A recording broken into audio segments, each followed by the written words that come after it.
Hey guys, Will Fox here with Baseball Rebellion. I wanted to spend a few minutes today talking about Tanaka's mechanics, okay? So Tanaka's a guy who has obviously received a lot of notoriety recently, just signed a huge contract.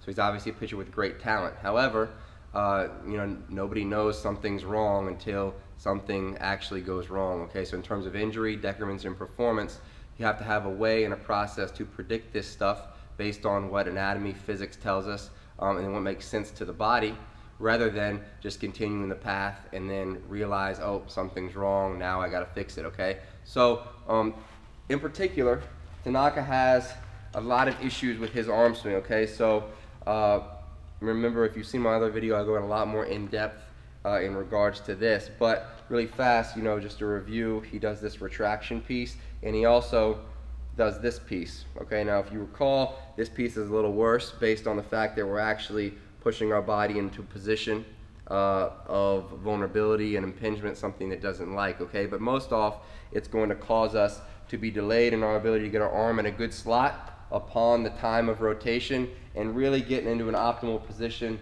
throughout this acceleration path, which is what we're after, okay? So, and then if you really look at Tanaka's video, he does a really good job at the end to get back into a decent slot here, okay? But that's just because he kind of overcomes his decrements here, gets into a bad position, but then he really gets a lot of layback and then kind of gets back here and then back over the top, okay? So he does a good job at making up for it, but why not just eliminate it entirely and then have exponentially better mechanics with a much greater tolerability to stress on your shoulder, okay? So what he does, once again, he's going to come up, instead of staying neutral, more like Justin teaches, which is going to allow your arm to get in a good slot, and then upon rotation, you come through that slot very nicely, okay, with decreased stress.